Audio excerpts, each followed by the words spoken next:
The Software Leaders Uncensored podcast, where tech leaders grow beyond the code. You are listening to Software Leaders Uncensored, the raw, real talk podcast for tech execs who are tired of buzzwords and BS. I'm Steve Taplin, serial entrepreneur, builder of over 30 companies, and every company I've ever built has always had one thing in common: building custom software. Now I help CTOs scale faster and smarter through my software development company, Sonotify. On this show, we go straight to the source. CTOs, founders, tech leaders learn about what's working, what's not, and actually how to build better. So let's get into it. Today, I have an exciting guest, Jason Gilmore. Jason has been a CEO, a CTO, a founder, a technical partner in a PE. He's been a technologist for over 20 years, building software products across a wide array of industries. Jason, welcome to the show, buddy. Thanks for having me, Steve. And that opening might be my favorite podcast tagline ever. Well, all right. And we didn't even have to rehearse that. So that was fantastic.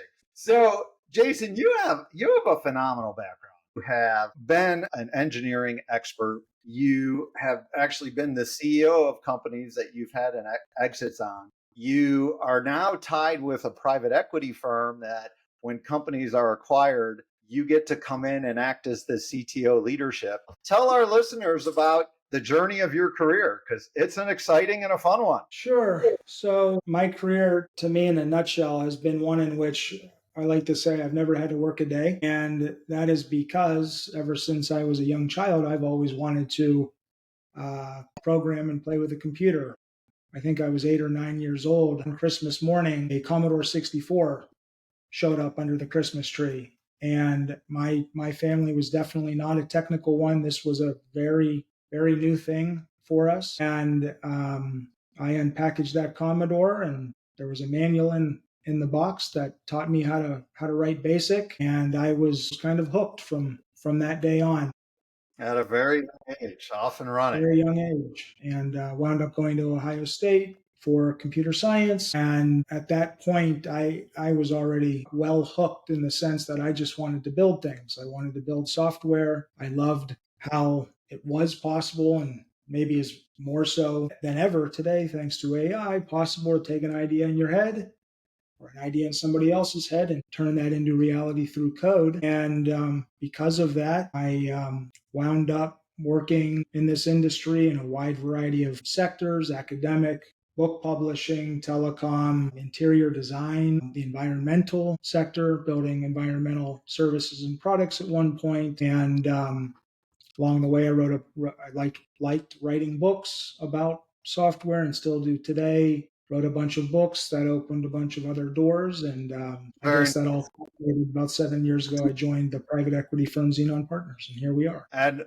what books do you have published out there? Tell us about it. So very early on in my career, in fact, the year I graduated from Ohio State, I had started writing tutorials online about the PHP programming language and the MySQL database, which at that point in time were pretty new. And I started writing for an early online magazine called DevShed, and somebody from a book publisher called A-Press saw those tutorials. His name is Gary Cornell. We're still good friends today. And I wound up writing a couple early books about PHP and MySQL, and then the Postgres database, the Oracle database, the Zend framework. I don't know if that's still a thing today, but I wrote a book about it, which was a PHP framework. PayPal integrations. I wrote one about Ruby on Rails. I wrote 2 about the Laravel framework, which is a very popular PHP framework today. And then just a few months ago, published my 10th, which is a book called SaaS Demos That Sell. And it's a book that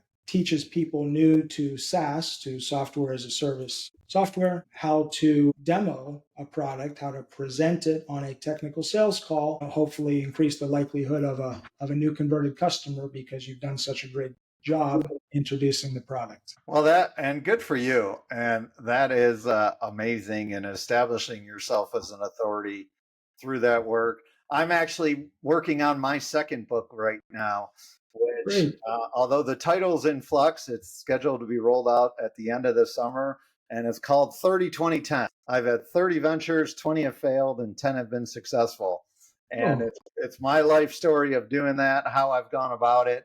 I keep having to remind myself when I say that 20 losses, that sounds like a lot, but 30, 20, 10, that would put me at a 333 batting average in the Hall of Fame. So I think I would take that, but have the utmost respect of people who establish themselves as authority and write books. And that's amazing. You're on your 10th one. So good for you. And that's just says a lot about who you are and what you've accomplished. Well, I will be your first reader when that book comes out. That sounds fascinating. Deal. I will personally sign it. And then Wonderful. I'll know at least one copy, and I'll buy it for you.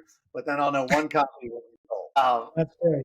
So you're currently with Xenon Partners, a private equity firm. You guys just completed an acquisition of a company called Adalo. If I'm saying that correctly, you're the CTO. Tell us about Xenon and the current company Adalo. Adalo, correct me here. Adalo. So we acquire and operate SaaS companies, and these SaaS companies are companies that build software for the benefit of other software developers, right? So a great example of that might be Integrate.io. Integrate.io is a company that provides ETL services for companies, helping them extract, transform, and then load data to and from a wide variety of resources, such as maybe Facebook data to Snowflake or SQL Server data to Snowflake or vice versa. And we own the Coding School Treehouse. We own Baremetrics, which is the SaaS metrics dashboarding company, a really amazing product. So anything that, and of course Adalo, which is a no-code mobile application development platform, which is pretty amazing. So anything that helps software developers, software-oriented entrepreneurs build their business more effectively, we're probably interested in it. Very interesting. And where do you think, as a well-established engineering expert out there, where do you feel the no-code space plays with stages of companies and what they're doing? This is a great question, and one that I kind of struggled with a little bit when we were looking at Adalo in particular. Dream Factory is another company we own that would, in a sense, fall into the no-code space. My perception was, well, you can get only so far with these types of products. And so when we started looking at Adalo, I was coming from a very hands-on coding background. I was a little concerned that maybe this tool would be kind of limiting. And those concerns kind of evaporated during due diligence when I was running due diligence on the technical side for the acquisition. The more I looked at this product, the more I looked at the builder, the way you can drag and drop components and add integrations in your goal of building this mobile application, the more I kind of fell in love with it and started seeing no code for maybe the first time really as something that has matured much, much more than I maybe had previously thought. And in the months, we're I think 7 months in post-acquisition now, I'm seeing people and companies build quite sophisticated products with Adalo. And I just spoke with somebody last week who built kind of like you can almost think of it like Uber for like concert transportation, if you want to rent a limo or a bus or something like that, from town to a concert arena and back. He has built that. And despite only launching a few months ago, it's actually become quite successful. At what point, Jason, do you believe that the no-code environment kind of won't scale as your company grows? What's your belief on that? So this is an interesting question. I'll give you maybe two different scenarios here. Okay.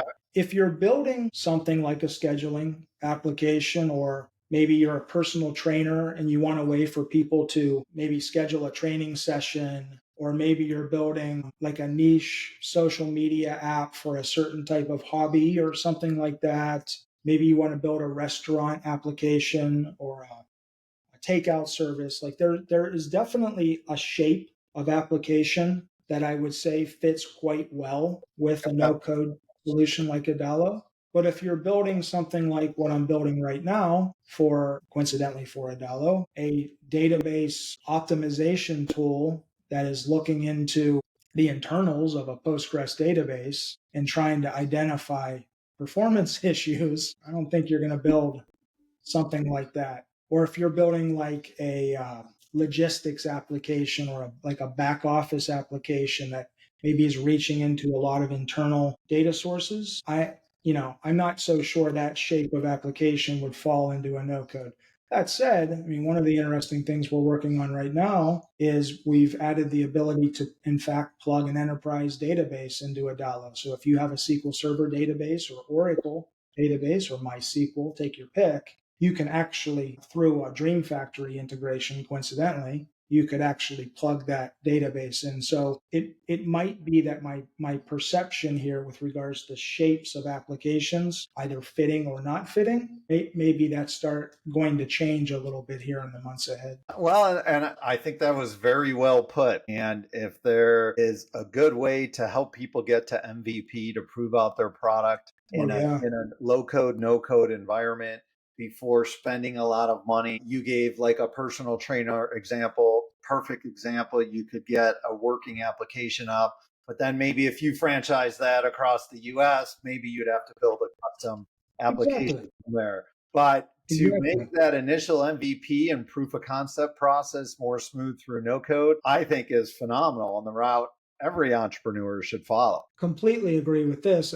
In fact, just 2 weeks ago, I spent 4 days with a couple groups of seventh graders here at the local middle school. And we were basically talking about entrepreneurship and AI tools and how you can use various AI tools to, in fact, build an MVP. So I introduced this concept of MVP, minimum viable product, to them, and just kept going back to them again and again saying, listen, until you show a prospective customer an MVP, it's just an idea.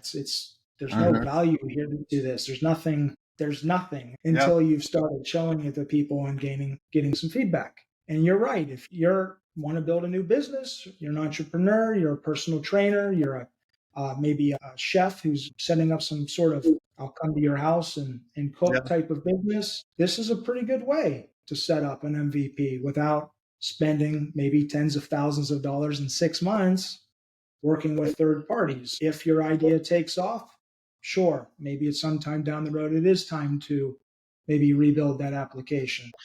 Well, until you know if you have a market, I mean, why spend all of that? Last time I checked, it's a heck of a lot easier to raise money with a working application that's been proven than with an idea in your head, to say the least. Right. I'll bet you set up those seventh graders to be the next geniuses of the world. That sounds like phenomenal advice.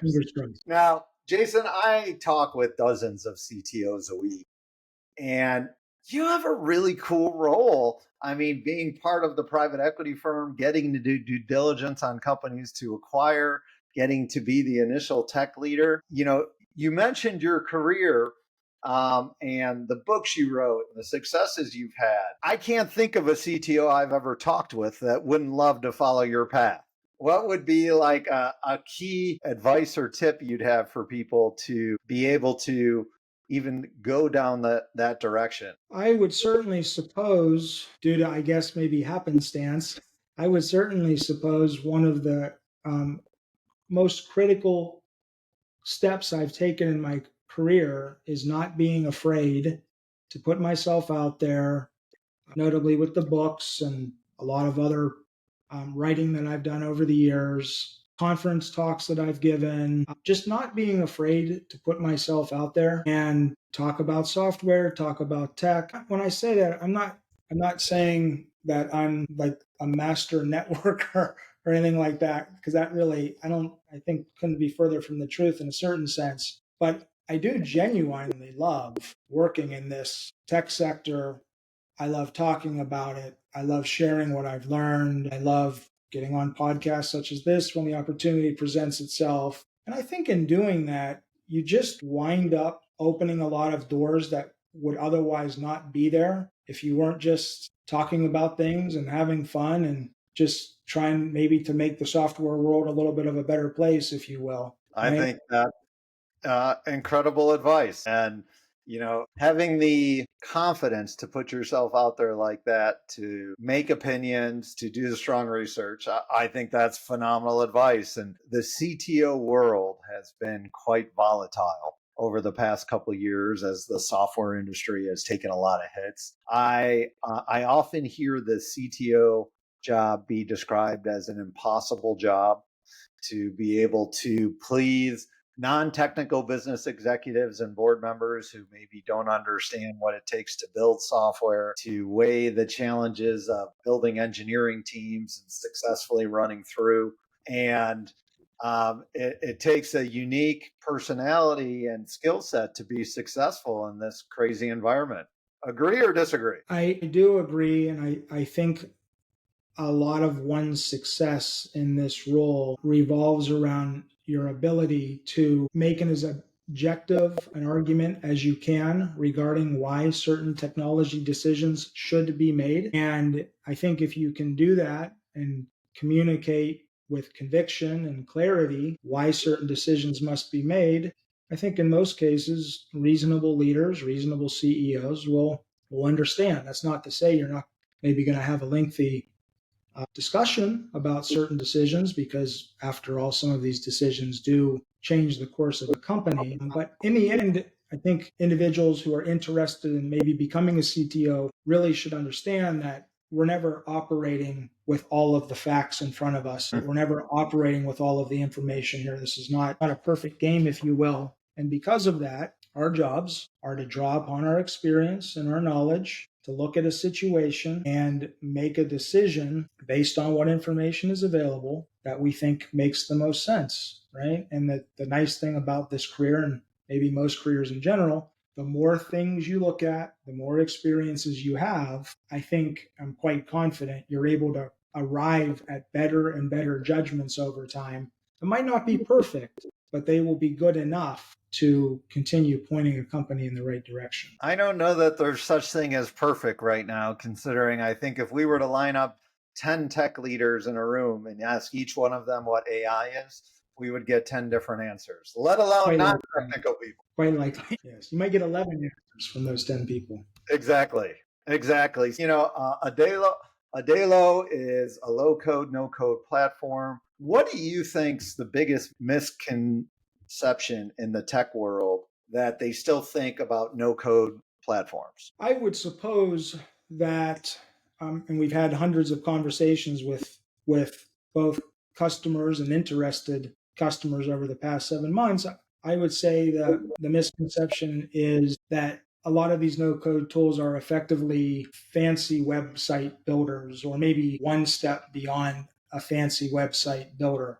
The reality is, in the past really 3 or 4 years in particular, they have gone well beyond that type of capability. For example, with Adalo, just this morning we were looking at this. You can configure notifications. So you can have notifications both in the SPA, the single page application version of your app, the Android version of your app, the iOS version of your app. You can configure third-party data sources through Zapier, for example, which give you all kinds of very interesting capabilities. You can incorporate AI, for example, because of that. You can incorporate third-party APIs, right? These tools have become more like, yes, there's a fancy UI builder, sure, but I would say that these tools have become more like almost like clearinghouses.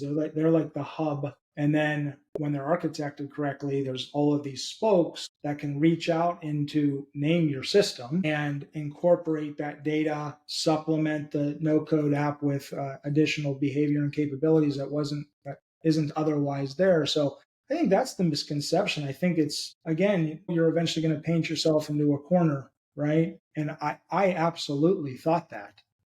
Even as recently as early 2024, I thought, I don't know if I would try using one of these tools. And my opinion in the last 7 months running Adalo has very much changed in that regards, because I'm seeing what people are building, right? I'm seeing it every day. Very interesting. Now, in these days, Jason, are you still hands-on keyboard at all? Are you doing any coding today? I am writing more code today, 7 days a week, than I had in the prior 5 years. And it is all because of what's going on with generative and agentic AI right now. I'm writing when I say I, of course, I'm also referring to Cursor.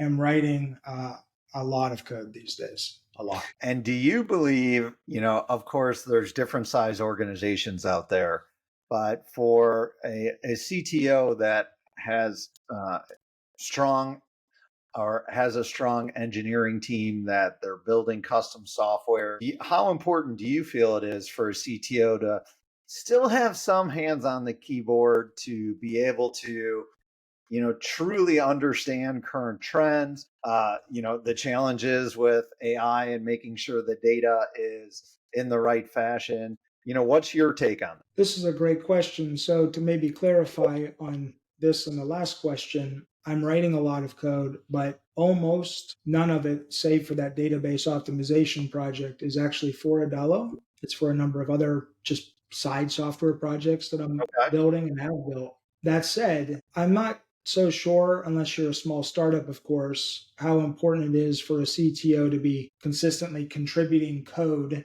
to the company code base. But I definitely think ensuring that you do not get rusty, if you will, Yes. is important. And I would say right now, due to what's going on with agentic AI and generative AI, it is critically important that CTOs try and build, and I would actually encourage CEOs to do the same, try and build something with some of these tools to get a feel for what they can do, what they can't do, see what kind of mistakes they make, see what kind of overreaches they make, because it's kind of hard to explain that to somebody, right? It's kind of hard to explain what's I agree. happening. If they Yeah. can't experience it and go through it. And to your point, some of the best CTOs I've ever met of both small and large companies still have hands on the keyboard, but to your point, not always contributing to the code of their company, but doing side projects, doing things so they could stay Yeah. sharp and understand what's going on.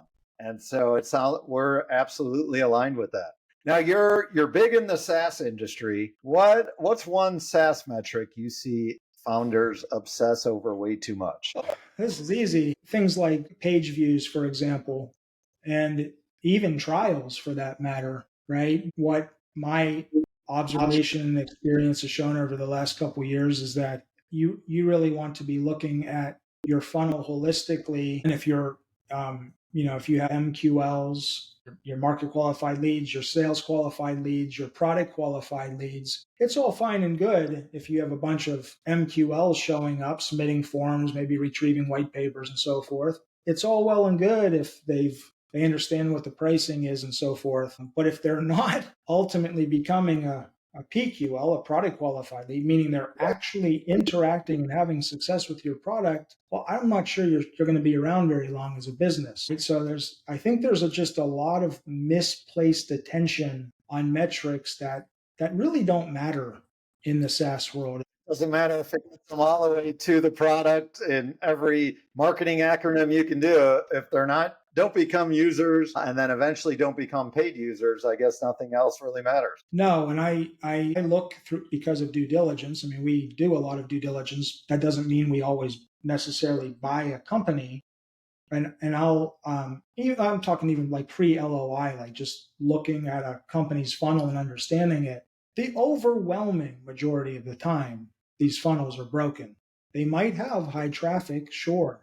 They might have a large number of trials, amazing. But at some point, you can quite clearly see, in fact, that the funnel breaks down. And a lot of times I see, honestly, more often than not, it's because of these overly complicated onboarding sequences where you're asking them what's your industry, where you're asking them how many employees you have. And then this data it's not even used, which just makes it all more frustrating.